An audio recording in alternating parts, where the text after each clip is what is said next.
So you've spent a huge amount of your life dedicated to, I suppose, investigating your own uh, practice in the field of the promotion and the generation of living educational theory.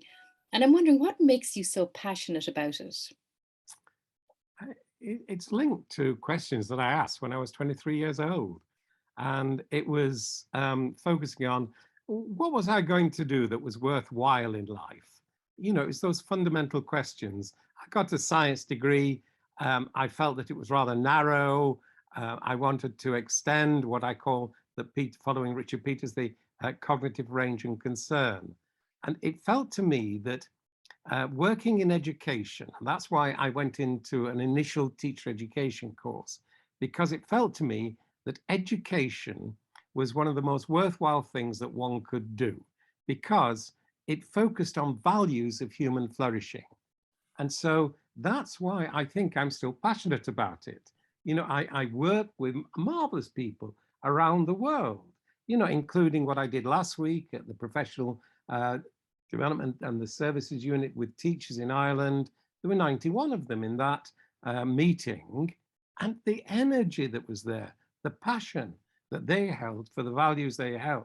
Now, that for me evokes my own passion for living. I'm still feeling that this is very worthwhile. Very good.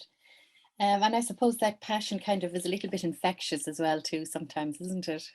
Well, it is. It's like now, I mean, with both of you and also with Mary and Katrina, I feed on your energy and your enthusiasm. That is infectious. And I hope that when I give keynotes or whatever, that my own enthusiasm and also the quality of the research which has been coming out around the world actually helps people to share their commitment to doing something similar.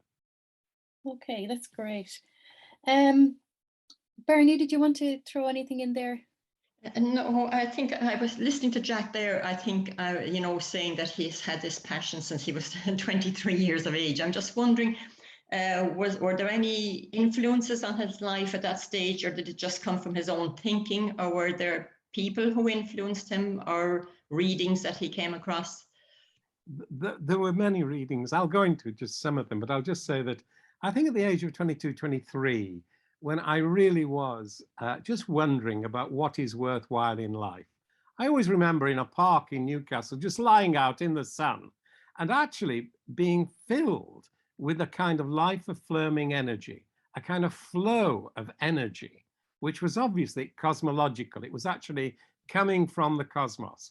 Now, that continues to permeate my life. I'm so delighted that I keep feeling that flow of energy.